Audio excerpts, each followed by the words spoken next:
दर्शकबिन नमस्कार। कार्यक्रम शिक्षा सरोकारमा यहाँलाई स्वागत छ। म विश्रान्त कोइराला।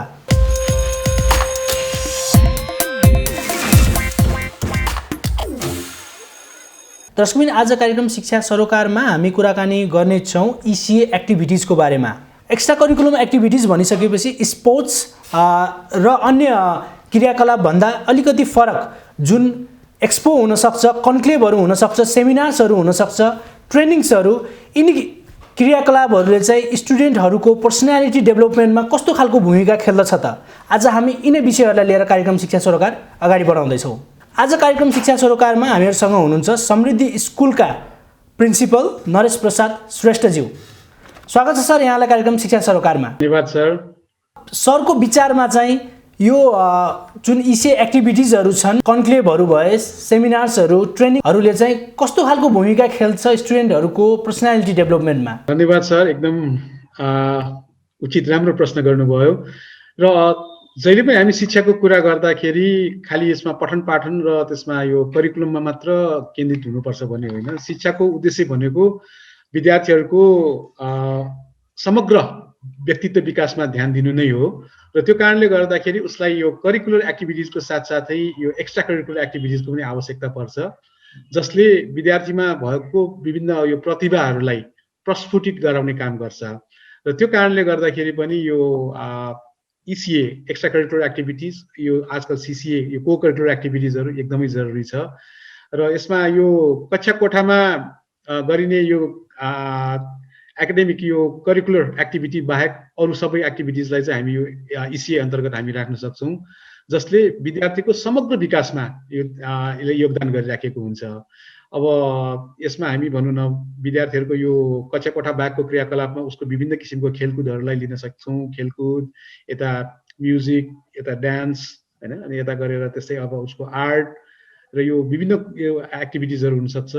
र यस्तै गरेर अहिले नयाँ अब हामी यसमा भनौँ न यो विद्यार्थीको बौद्धिक विकासको लागि पनि आवश्यक पर्ने विभिन्न क्रियाकलापहरूलाई पनि हामी यसमा समावेश गर्न सक्छौँ। र यसै गरी यो सभा सम्मेलनहरू, यो विभिन्न यो एक्टिभिटिजहरू पनि यो अन्तर्गत नै पर्छन्। हजुर, स्पेसली अब यो कन्क्लेभहरू जुन रहन्छ होइन, जुन ग्रुप डिस्कसनहरू रहन्छ, यो कतिको इम्पोर्टेन्स रहन्छ? अहिलेको समयमा हामी जुन 21औं शताब्दीको शिक्षाको कुरा गरिराखेका छौँ, यसमा विद्यार्थीहरूलाई हामीले नलेजको साथसाथै स्किलहरू पनि हामीले दिनुपर्छ। र स्किलको कुरा गर्दा सबभन्दा पहिला अब यो क्रिटिकल थिङ्किङ स्किलहरू, सबभन्दा पहिला त कसरी सोच्ने, होइन, यो क्रिटिकल्ली कसरी सोच्ने र समाधान कसरी निकाल्ने, यो क्रिटिकल थिङ्किङहरू हामीले सिक्नुपर्ने हुन्छ।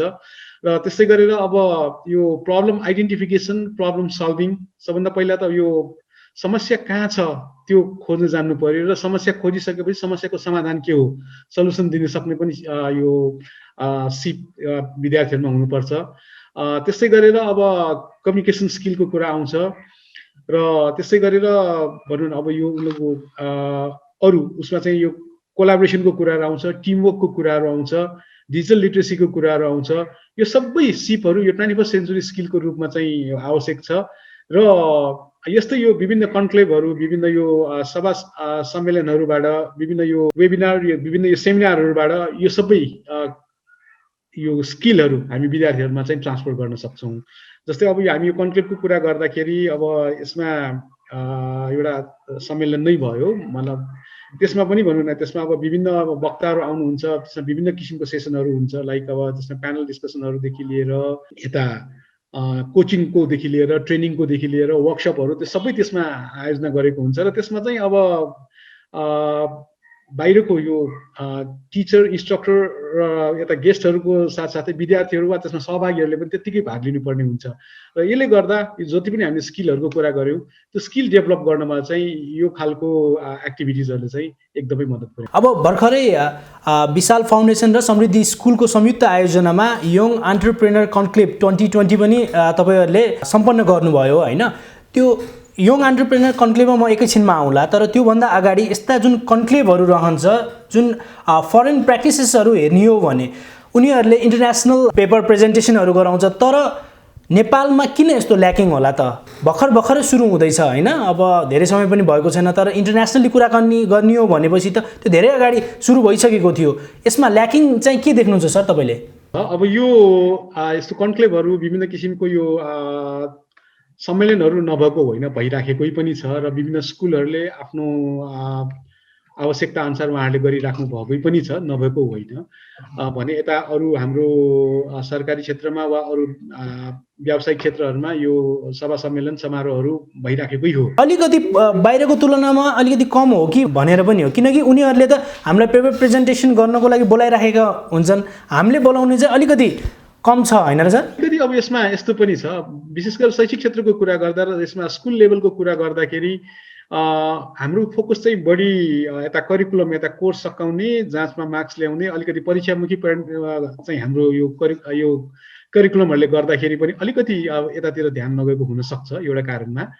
भने अब अरू दोस्रो कुरा चाहिँ अब यो सबै गर्दाखेरि विभिन्न त्यो रिसोर्स त्यहाँ जुटाउनु पर्ने हुन्छ, विभिन्न त्यसमा रिसोर्सेसहरूको म्यानेज त्यहाँ गर्नुपर्ने हुन्छ र अब कतिपय अवस्थामा त्यो चाहिँ सायद भनौँ न अलि अप्ठ्यारो पनि हुनसक्छ। त्यो सायद यो कारणहरूले गर्दा र कतिपय अवस्थामा फेरि अब त्यो कुन विषयमा गर्ने, अब यसमा यो भनौँ न यो व्यावसायिक विशेषज्ञता भएकाहरू, दक्षता भएका व्यक्तिहरूलाई जम्मा गर्नु पनि जहाँ चुनौतीको रूपमा नै हामी पाउँछौँ र यो सबै यो विभिन्न चुनौतीहरूले गर्दाखेरि पनि सायद यो कम चाहिँ भएको हुनसक्छ। तर मलाई चाहिँ के विश्वास छ भने अब अहिलेको बदलिँदो समयमा र अहिलेको यो जटिल परिस्थितिमा जुन यो कोभिड-19 को जुन एउटा अप्ठ्यारो असहज परिस्थिति हामीलाई उत्पन्न गराएको छ, त्यसमा पनि भनौँ न अब यसमा यो सभा सम्मेलनहरू एउटा यो भर्चुअल वा यता वेबिनारहरूको मार्फतबाट पनि यो गर्ने प्रचलन बढ्दै गइराखेको छ र यसमा चाहिँ भनौँ न यो हाम्रो जुन फिजिकल्ली यो हाम्रो सेमिनारहरू गर्दा चाहिँ र सभा सम्मेलनहरू गर्दा जति हामीलाई यो भनौँ न एउटा आर्थिक व्यवहार पर्ने, सबै रिसोर्स जुटाउनु पर्ने हामीलाई गाह्रो हुन्थ्यो भने केही हदसम्म यसमा अहिले फाइनेन्सियली पनि यसमा रिसोर्स कमै मात्र लाग्ने चाहिँ देखिन्छ, कम हुन्छ र यो कारणले चाहिँ मलाई चाहिँ के लाग्छ भने अब विगतका दिनमा अब यो अलिक कम थियो भए तापनि अब आउँदा दिनहरूमा चाहिँ यसले चाहिँ महत्त्व पाउँछ नै। किनभने अब अहिलेको कन्टेक्स्टमा अब नेपालको स्कुलहरूलाई हामीले हेर्ने हो भने, विशेष गरेर यता हाम्रो निजी व्यवस्थापनका स्कुलहरूमा हामीले हेर्ने हो भने अब प्रोग्रेसिभ एजुकेसन अहिले चलिराखेको हामी पाउँछौँ भने अब विद्यार्थीहरूलाई एउटा कम्पिटिटिभ बनाउनुको लागि होइन, विद्यार्थीहरूलाई चाहिँ एउटा असल विद्यार्थी, असल नागरिक बनाउनुको लागि यो खालको क्रियाकलापहरूको विकल्प चाहिँ छ जस्तो मलाई लाग्छ। हजुर, अब यो खालको कार्यक्रमहरू गर्नको लागि यहाँहरूको भूमिका चाहिँ कस्तो रहन्छ? अब यो शिक्षा क्षेत्रको भूमिका यसमा गहन नै हुन्छ, जहिले पनि एउटा अर्गनाइजरको भूमिका हामीले लिनुपर्छ र विद्यार्थीहरूलाई अब जीवनको हरेक पक्षको जानकारी हामीले दिलाउनुपर्छ, राइट? अब किनभने उनीहरू चाहिँ एउटा विद्यार्थीहरूलाई एउटा विद्यालय भइसकेपछि जीवनोपयोगी शिक्षा हामीले दिँदै जानुपर्छ। जीवनमा एउटा सबल सक्षम हुने व्यक्ति हामीले बनाउनै पर्छ, हाम्रो विद्यार्थीहरूलाई एउटा असल विद्यार्थी हामीले बनाउनै पर्छ र त्यो सवालमा यो खालको क्रियाकलापहरूको भूमिका अति नै महत्त्वपूर्ण हुन्छ। किनभने कतिपय चिज हामीले खालि यो पढेर भन्दा पनि यो गरेर वा त्यसमा वास्तविक रूपमा नै त्यसमा इन्भल्भ भएर विद्यार्थीहरूले धेरै कुराहरू सिक्न सक्छन् र त्यसमा प्रत्यक्ष रूपमा संलग्न भएर जुन कुरा सिक्छ त्यो चाहिँ दिगो रूपमा विद्यार्थीहरूले चाहिँ त्यसलाई ग्रहण गर्न सक्छ र त्यसको फाइदा उठाउन सक्छ र त्यसबाट नयाँ ज्ञान उनीहरूले त्यसमा थप्न सक्छ। र यो कारणले गर्दाखेरि पनि मलाई लाग्छ यस्तो खालको क्रियाकलाप, सम्मेलनहरू, यता वर्कसप सेमिनारहरू गर्ने, ट्रेनिङ सेसनहरू गर्ने कामहरू शैक्षिक क्षेत्रमा पनि बढ्दै जाने विश्वास चाहिँ मैले लिएको। यस्ता कन्क्लेभहरूको चाहिँ मेन जिस्ट पोइन्ट के रहेको हुन्छ भन्दाखेरि उद्यमी बनाउनको लागि, एन्टरप्रेनर बनाउनको लागि, उनीहरूको इन्टरपर्सनल स्किलहरू डेभलप गर्नको लागि भनेर यी प्रोग्रामहरू गरिन्छ। तर at the end of the time यी प्रोग्राम सकिसकेपछि फेरि सायद त्यो कुराहरू के त रहिरहेको होला त सर? त्यस्तो छ। अब यो यस्तो प्रोग्राम डेभलप गर्दा यसलाई चाहिँ हामीले चरणबद्ध रूपमा, योजनाबद्ध रूपमा यो प्रोग्राम डेभलप गर्नुपर्छ। खालि प्रोग्रामको लागि प्रोग्राम गरेर हुँदैन। सबभन्दा पहिला त अब हाम्रो समस्या पहिचान हामीले गर्न सक्नु पर्यो। हाम्रो कुन समस्यालाई समाधान गर्नलाई वा कुन क्षेत्रलाई एड्रेस गर्नलाई हामीले यो कार्यक्रमहरू गर्दैछौँ त। त्यसैले जुन अब हाम्रो भोगाइमा जुन एउटा ग्याप हामीले पाइराखेको हुन्छ, सपोज अब हामी पढाइ यो शिक्षा यो पठन पाठनकै कुरा गर्ने हो भने पनि अब कुन चाहिँ क्षेत्रमा, कुन चाहिँ विषयमा अब हामीले त्यसमा सहजीकरण गर्न खोजिराखेका छौँ। त्यसैले त्यो बारेमा चाहिँ सबभन्दा पहिला आफ्नो निड, आफ्नो आवश्यकताको बारेमा हामी एकदम स्पष्ट हुनु जरुरी छ र आफ्नो आवश्यकताको बारेमा स्पष्ट भइसकेपछि हामीले त्यहाँ अब के कार्यक्रम गर्ने त र त्यसको उद्देश्यहरू के हो, उद्देश्यहरू एकदम प्रष्ट हामीले राख्नु जरुरी छ दोस्रो चरणमा। र यो कार्यक्रमको निर्दिष्ट उद्देश्यहरू के हुन्छन् त, अब त्यो जुन समस्यालाई हामीले देख्यौँ त्यो समस्या अनुसार अब त्यो समाधानको लागि उद्देश्यहरू के हो त्यसमा हामी प्रष्ट हुनु जरुरी छ। क्षेत्र पनि धेरै क्षेत्र हुन्छ, अब एउटा कार्यक्रममा सबै क्षेत्र समेट्न अलिकति सम्भव हुँदैन होइन सर? यस्तो छ, अब मैले यसैमा जोड्दैछु।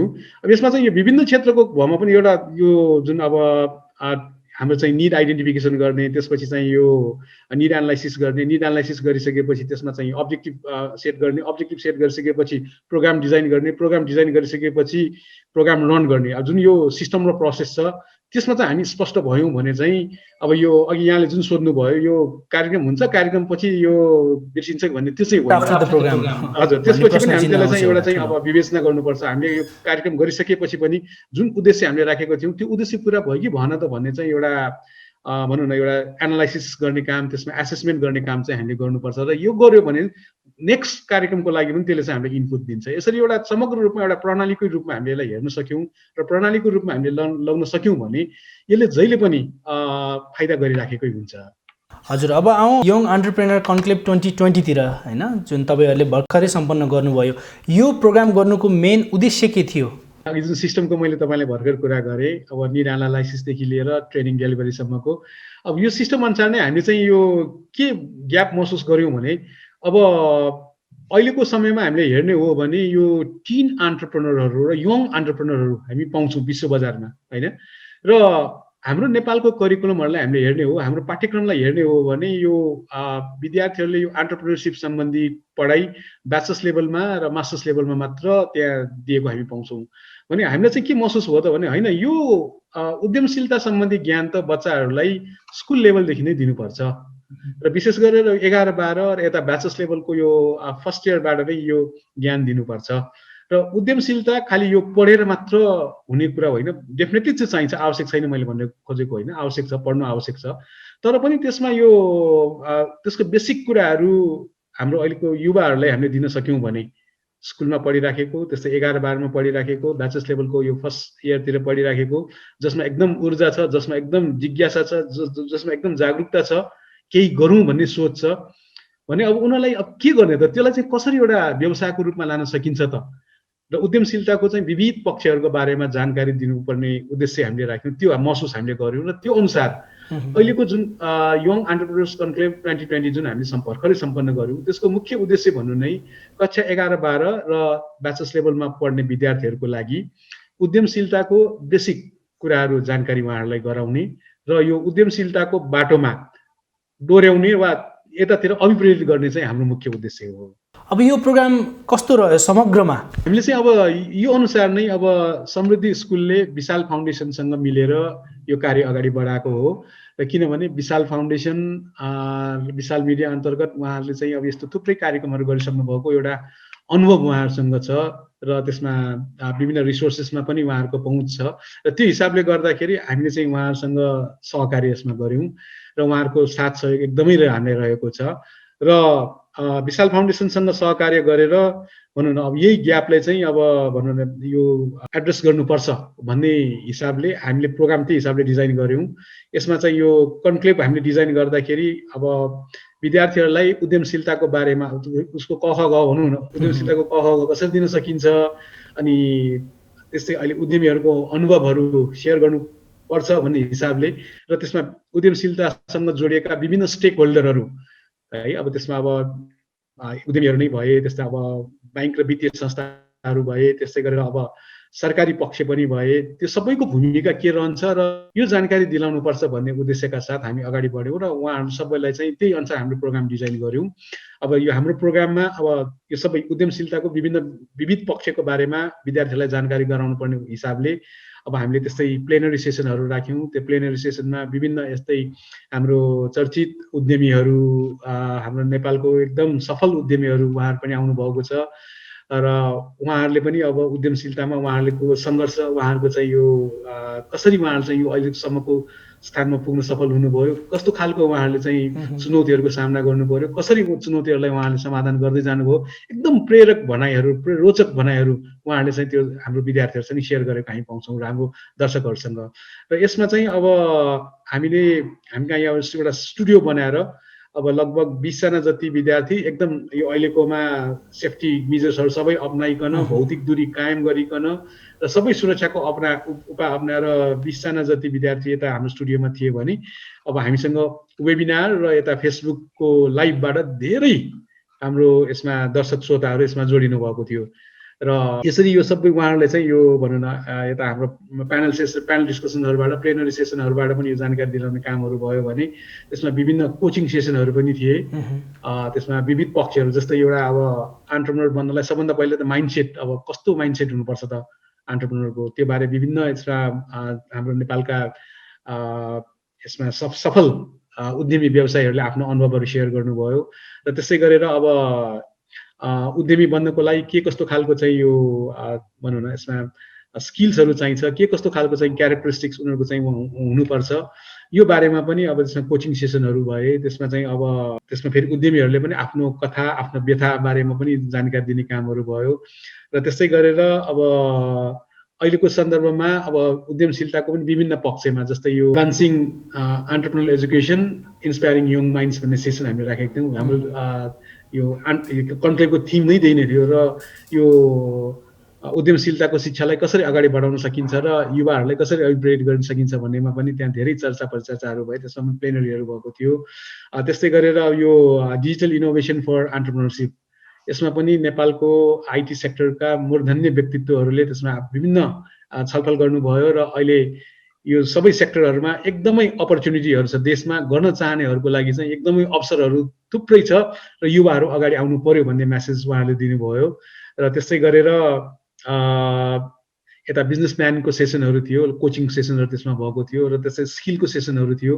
के अब हार्ड स्किल सफ्ट स्किलहरू के कस्तो खालको चाहिन्छ, कसरी डेभलप गर्न सकिन्छ, यसरी एकदम विविध पक्षहरूमा एक तर यो बेसिक कुराहरू हाम्रो श्रोताहरू दर्शकहरूको लागि र जुन यो हाम्रो सहभागीहरूलाई चाहिँ यो सबै जानकारी दिने कामहरू भयो। सहभागीहरूले चाहिँ यसबाट के लानुभयो त, के सिक्नुभयो त भन्ने सेसन पनि हामीले गऱ्यौँ र यसबाट चाहिँ एउटा हामीले फिडब्याक के आएको छ भने यो एक्टिभिटीलाई एकदम निरन्तर रूपमा लानुपर्छ भन्ने नै सबै सहभागीबाट हामीले एकदम सुझाव पाएका छौँ र हामी प्रतिबद्ध पनि छौँ। यो त हाम्रो पहिलो प्रयास हो भने यसलाई निरन्तर रूपमा यो कार्यक्रमहरूलाई चाहिँ हामी अगाडि बढाउने चाहिँ प्रतिबद्धता हामी पनि जाहेर गर्दछौँ र अब यस्तै यो विशाल फाउन्डेसनले अब यस्तै कार्यक्रमहरू भनौँ न यता देशव्यापी रूपमा पनि गर्दैछ र यसमा देशभरकै यो जो उद्यमशीलतामा लाग्न चाहन्छ, जो उद्यमी बन्न चाहनुहुन्छ, उहाँहरूले पनि यसमा यो मौकाको सदुपयोग चाहिँ गर्न सक्नुहुन्छ र यसरी थुप्रै अवसरहरू सबै क्षेत्रमा भएको कुरा चाहिँ यो एन्टरप्रेन्योरशिप कन्क्लेभले एउटा सन्देश चाहिँ त्यो दिएको छ। हजुर, अब एउटा शिक्षाभित्रको कुरा गरौँ होइन सर, के हुन्छ भन्दा स्कुल लेभलमा यी कन्क्लेभहरू गरिन्छ, मोटिभेसनल ट्रेनिङहरू दिइन्छ होइन, जसरी तपाईँले भन्नुभयो विभिन्न व्यक्तित्वहरू आएर आफ्नो एक्सपिरियन्सहरू सेयर गर्नुभयो जसले चाहिँ विद्यार्थीहरूलाई उद्यमशील बनाउनको लागि चाहिँ एउटा उत्प्रेरित गर्छ भनेर भन्नुभयो होइन।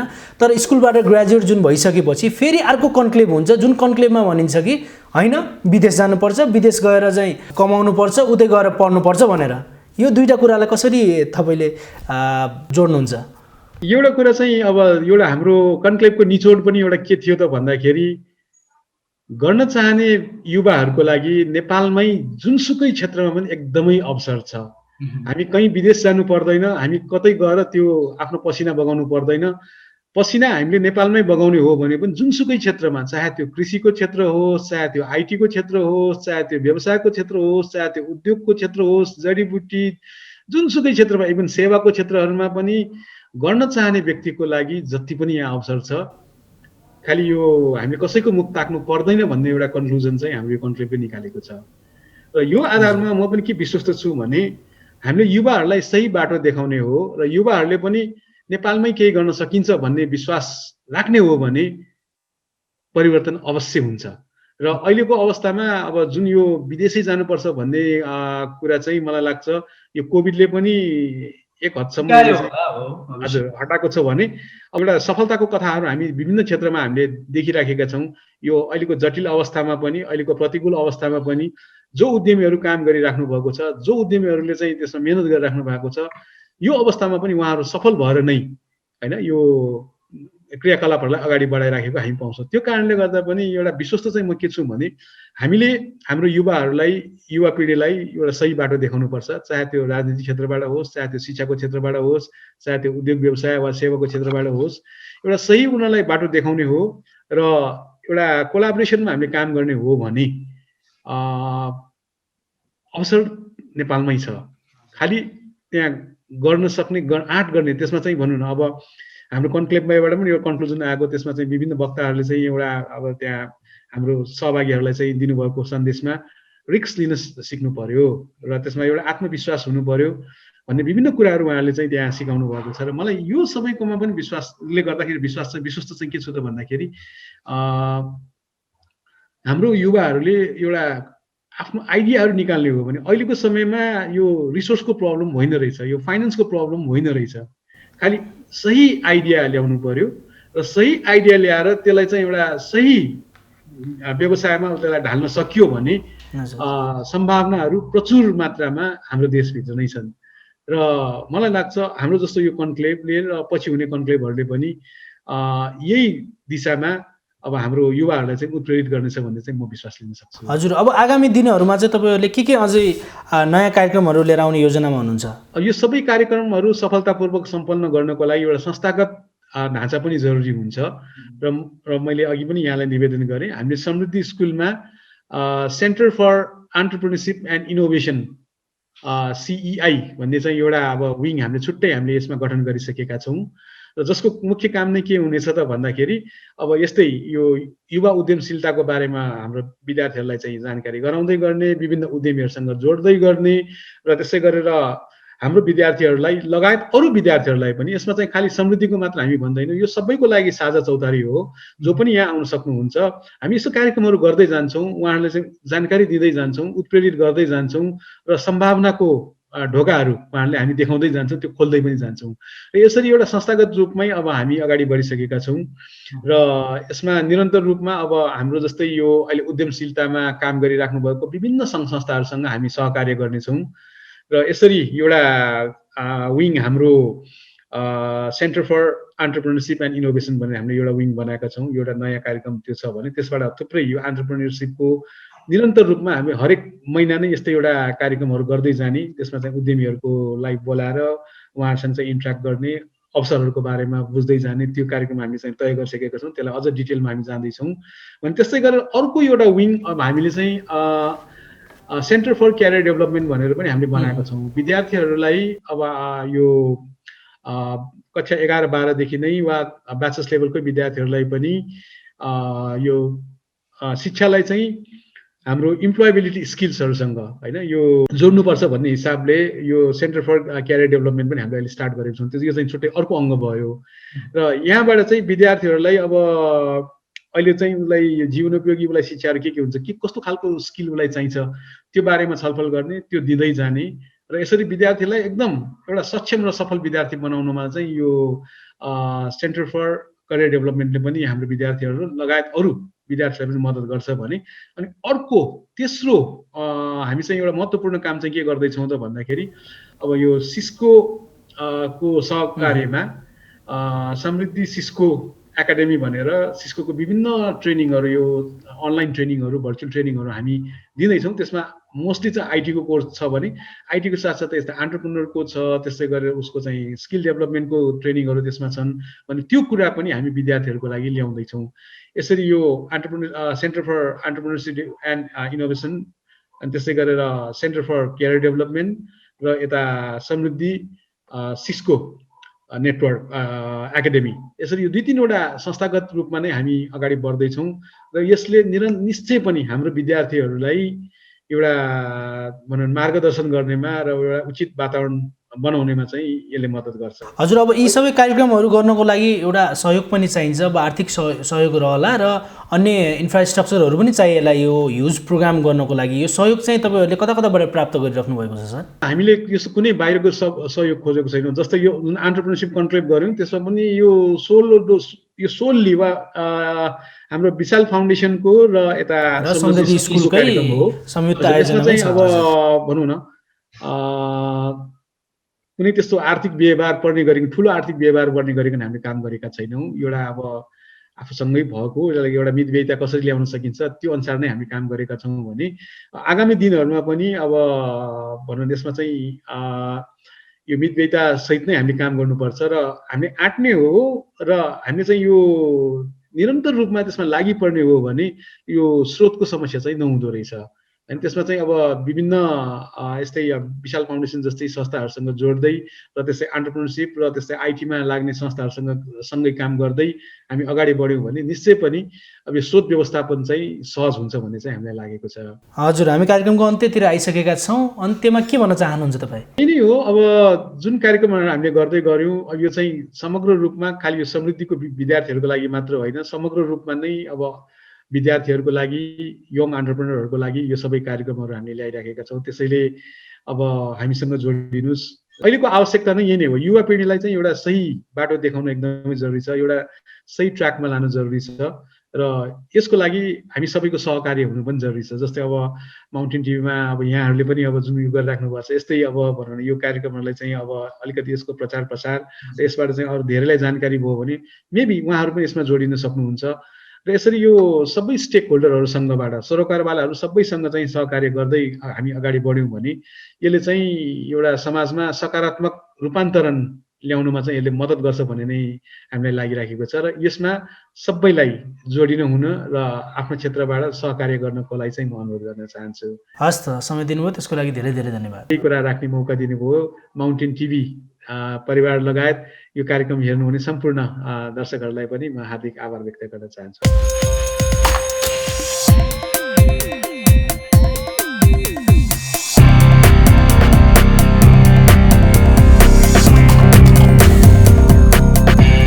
हस् त दर्शक, यिनै कुराकानीसँगै हामी कार्यक्रमको अन्त्यतिर आइसकेका छौँ। अर्को साता फेरि नयाँ प्रस्तुतिको साथ उपस्थित हुने नै छौँ। सत्य, तथ्य र निष्पक्ष समाचारको लागि हेर्दै रहनुहोला माउन्टेन टेलिभिजन। नमस्कार।